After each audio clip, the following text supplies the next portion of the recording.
Australia. And welcome to the series finale of Life Support.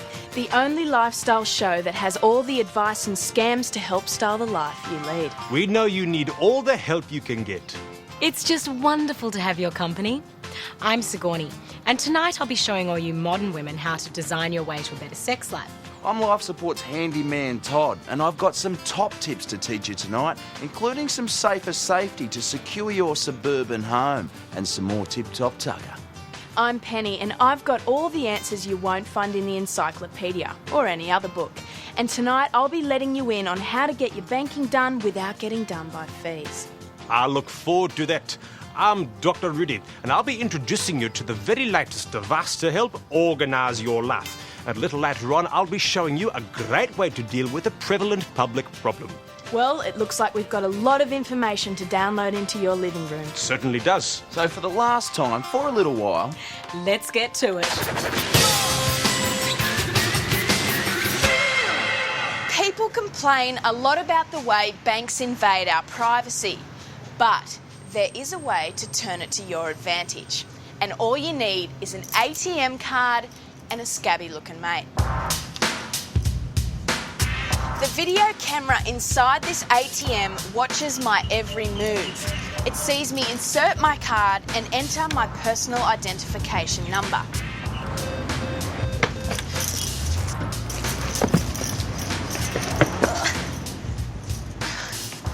Be careful not to touch the money.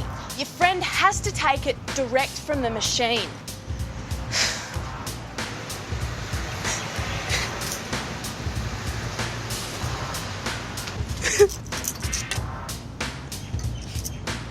The most important thing to remember is make sure you use an ATM from your own bank. One brand of bank won't pay up if you're robbed at the other bank's ATM. See ya.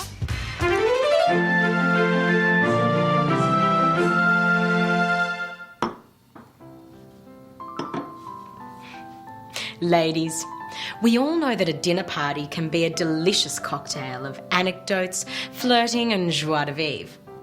But occasionally, there will be that one boring guest who brings the whole evening down by continually talking about their kids, property prices and politics.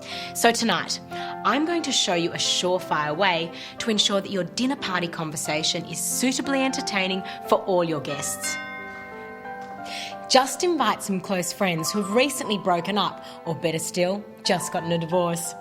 But make sure that you don't tell either of them that the other one's coming. Hello, single girl. Mwah, mwah. Come in. It's also a good idea to invite one of them an hour earlier than the other to ensure they get a few drinks in. Oh, God. What the hell is she doing here? Oh, great. This is going to be fun. It certainly is. And if either person has started seeing someone new, don't forget to invite them, as they're crucial to the evening's entertainment. Oh, and who's this? Excuse me, but who the hell are you? Choose your music carefully. Then, just sit back and enjoy the entertainment.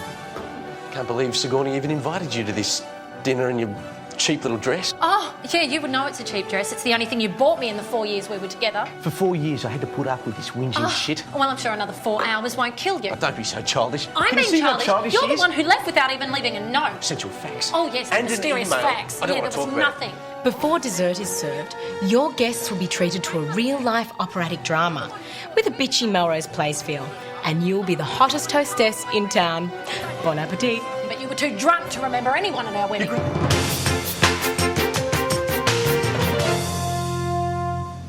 How's it? Dr. Rudy here.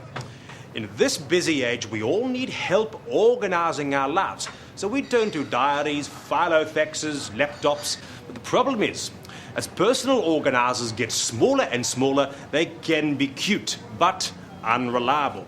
But not if you have the right one, like this one. This is my personal organiser, Bernadette. Everywhere I go, my personal organiser is with me. It holds all the information I need, reminds me of my business appointments and personal arrangements. And it's so sophisticated, you can talk to it, and it actually talks back. Don't forget you've got a haircut at 4 o'clock. Thank you, Bernadette. Great, isn't it? And it's reliable. It's only crashed a couple of times, and I've only had to reboot it once. Come along, Dr. Rudy. We really have to go now. Yes, all right. After your haircut, you've got a meeting at 5 o'clock and then an early dinner appointment. This is Dr. Rudy helping you to get the most out of the little things in life. Bye now.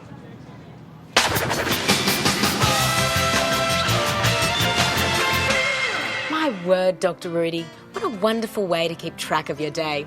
So cute. So tell me, does it really work that well? Absolutely, Sigourney. Of course, being so small, they can be easy to lose, but you really should consider getting one. So, Dr. Rudy, what have you got planned for our time away from the television? Well, Sigourney, I must say, I certainly am going to miss you. Oh, Dr. Rudy, you're such a sweetie. I'm going to miss you too. I know.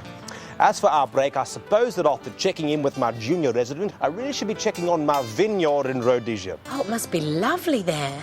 Oh, if you're heavily armed, it can be a beautiful part of the world. So what about yourself, Sigourney? What does our little brack hold for you? Well, I certainly plan on continuing to give advice to modern women all over Australia through my regular magazine columns. And then there's the regular get-togethers and dinner parties. So many people to catch up with. Well, we've all been run off our feet the whole time, haven't we? Helping average Australians is a big undertaking. It certainly is. And we haven't finished yet. Oh, g'day. In this day and age, more and more people are installing these. And sometimes this simple prison design is all that will keep the criminal element out. Sturdy, secure and safe. Or is it? What if you're at home and there's a fire? Smoke fills the room, the door is blocked by flames, and the only way out is through the window. You're trapped and you're gone. So, if you install bars in your home, you may want to pay your dentist a visit and make sure he has fully up-to-date records. But you know, there is a way to feel safe in your home and escape a fire. Why not make your own security bars for your home? All you need is some shredded newspaper, some plain white flour, some water and some paint. Paper mache is dead easy to make. It's cheap as chips and it sets rock solid. Just mix a good portion of it together and then mould it into the shape of some bars for your windows. And just wait for them to set.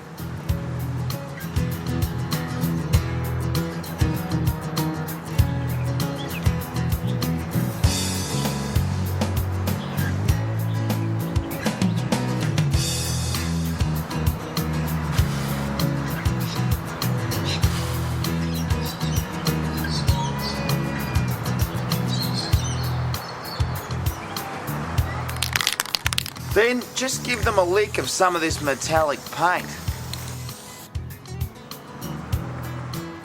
And there you have it. A criminal won't try and hit on this house now. Looks like too much hard work. And if a fire does break out, it's only paper and glue. The fire will burn them away while you can get away. So take a safer safety tip from Todd. Don't let your security grill become a char grill.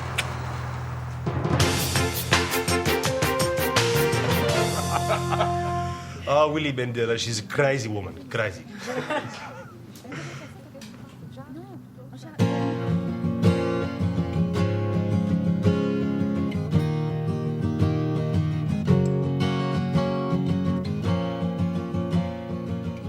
Has this ever happened to you? An evening out with friends, fine wine, good conversation, and an extremely pleasant ambiance. Then some canodal cop goes and spoils it all by deciding that everyone would like to hear him sing. A good way to combat such overt displays of self-indulgence is to fight fire with fire. Just drop your strides and start practicing a bit of candid masturbation of your own. A drastic measure to be sure, but definitely effective. Such a display may not only get the message across to all those boring wankers in your midst, it could also be used as a public demonstration against the more common forms of professional onanism. I said, mate, if you're paying peanuts, you're going to get monkeys. You got the message.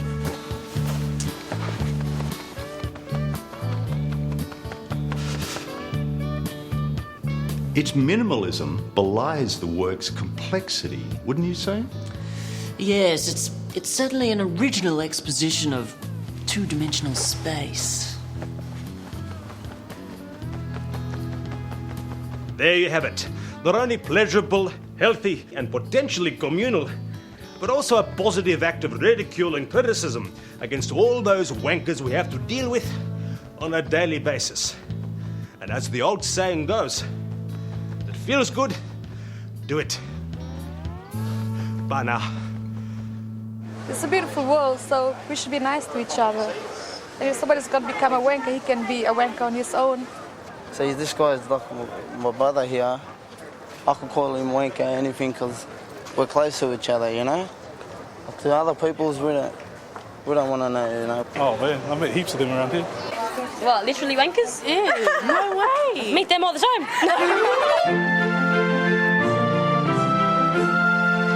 Bye. Call me. It's a problem far too many modern women face. After you've been with the same man a couple of years, or even a couple of times, you start to experience the same moves and the same sex. And there's nothing more tedious than a lazy lover. So tonight, I've got a wonderful idea for you modern women that's sure to put some marvellous moves back into your man and a smile back on your face. To start, you're going to need a set of plain white bed linen. Then you just need some inspiration. Take the time to get it right so he can. Once you've planned the moves you'd like to do, just take some fabric paint and fill in the silhouettes that show you both where various hands, feet and knees should be. Just make sure you remember to paint your positions in pink and his in blue. Then you have to number these moves and link them together with arrows so he knows what direction to go in. Then you can let him know how you'd like to make love by simply making the bed. Gentle and caring like this restrained style for that men that cry sexual experience. Or, if you're feeling adventurous and acrobatic, why not design something a little more challenging? And the addition of a wall hanging will increase your satisfaction and, of course, complement the decor. So there you have it. Just remember, for a full, enjoyable sex life, it's important to let your lover know exactly what you need. With a set of lazy lover linen, every woman can be really responsible for her own orgasm. Wow, Sigourney, I have never seen you take charge and be so in control. Oh, Penny. As a modern woman, my advice has always been about putting women in control. Not like that, though. That was so empowering to women. Heterosexual ones, anyway. Well, I think everything I do on life support is empowering to women. I must have missed something over the last 10 weeks, but it is kind of making sense. Well, it's never too late to learn, as our female audience have discovered. Anyway, I've got to say, for me, the past few weeks have been great. And from all the letters we've received, I can really see that you've totally gotten my POV. That's right. You certainly seem to be shaping the youth of the nation. Someone has to. Well, I just hope that your good work doesn't wear off while we're away. That's right. So remember, people, keep scamming the man, because even though we won't be in here, he's still out there. Excellent advice, Penny. And here's some more excellent advice now.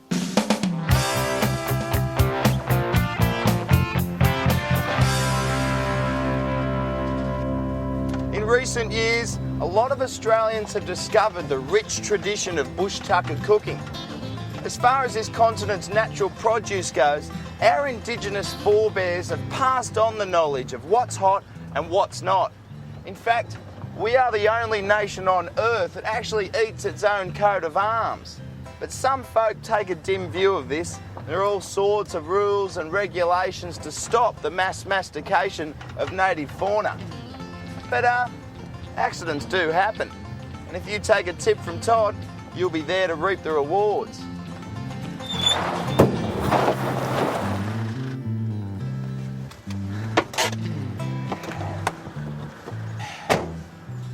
The modifications I've made to my bull bar are pretty simple.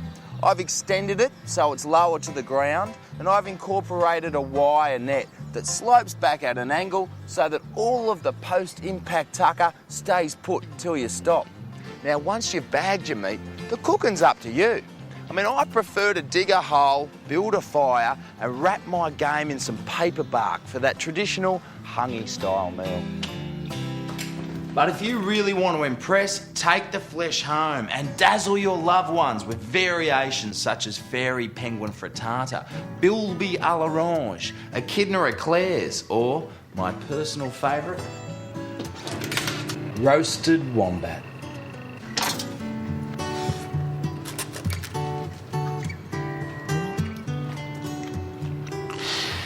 Now that's advanced Australian fare.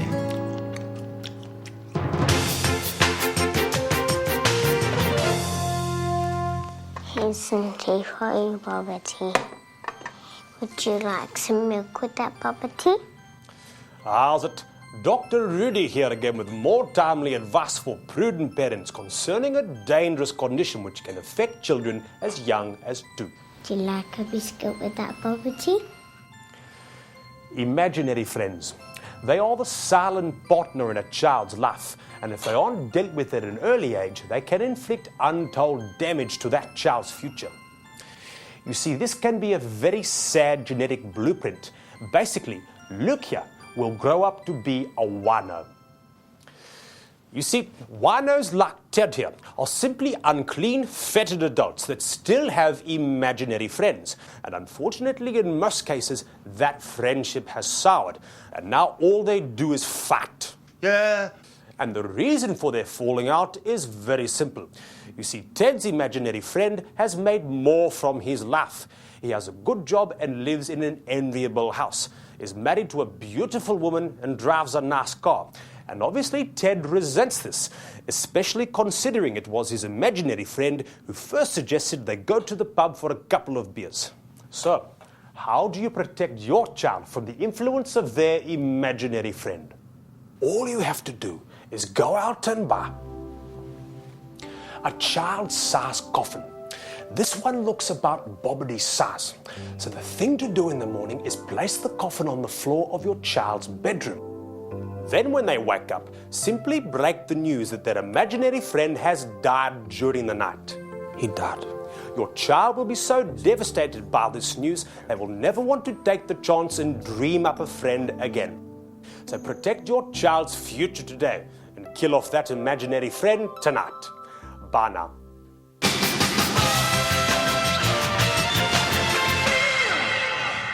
Well, Penny, this is the last show for a little while. What are you doing over the break? I can't say. Why not? Because it could be taken down and used as evidence. Oh, really? Yeah, and judges are much stricter if they know what you did was premeditated. What are you going to do? Oh, I'm going up to Surfers Paradise for school this week.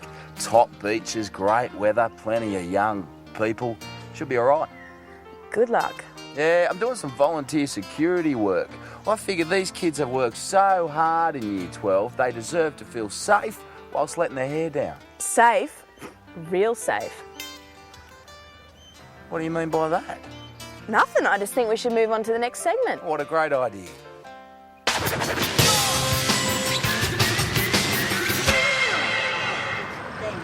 I understand. I'm scared.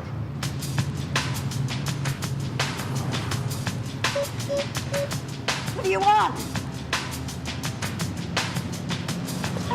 Get away! Get away! Grab his wallet, come on. Are you tired of being hassled by stereotypes every time you go out after dark?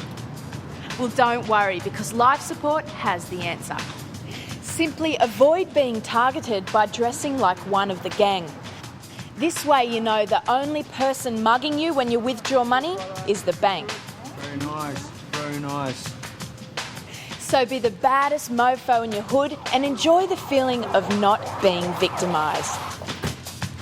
Officer!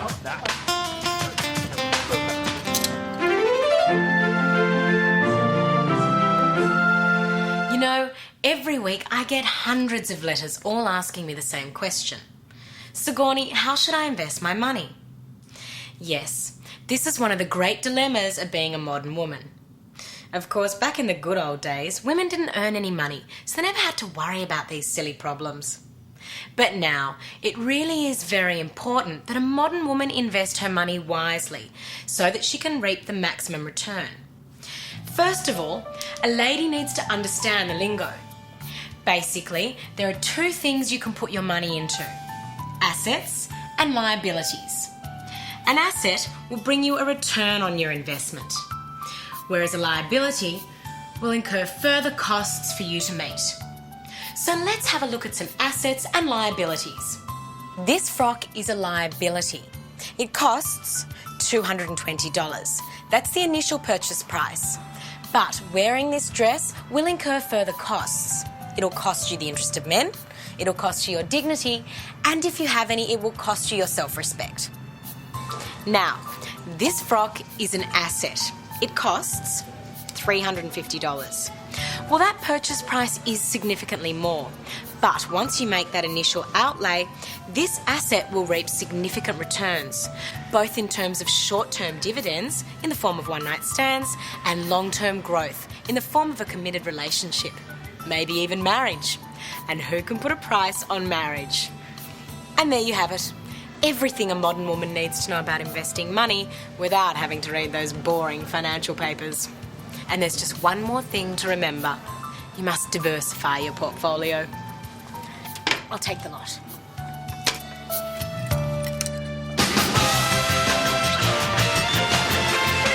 Well, here we are again. I know. I can't believe it. Yes, it is our melancholy duty to inform you that here we are at the end of another episode. Yes, the end of our 10th and final episode. As good a reason as any to make a croquant bush. Excuse me? It's a croquant bush. It's a cake made from custard-filled profiteroles and toffee. I tell you what, I'm going to miss your cooking, Sigourney. And I'm going to miss cooking for you, Todd. I'm going to miss reading the letters from you out there. So many problems. And I'm going to miss all the free stuff people have given me just because I'm on the telly. Yes, it's been a wonderful 10 weeks, and all of us here at Life Support hope that all of your lives have been improved in some way by us. That's right. I hope Todd's tips have set you on the straight and narrow. It's been a pleasure. And I hope my point of view has improved your view on how to scam the man and made your life just that little bit easier. And I know that my medical advice and financial wisdom has made many Australian families finally healthy and happy. Oh, I promised myself I wouldn't cry. So to stay true to that promise, we better say goodbye. But don't worry, Australia, we will return in the not-too-distant future. And until we do, be good to one another. And remember, we'll be back for you.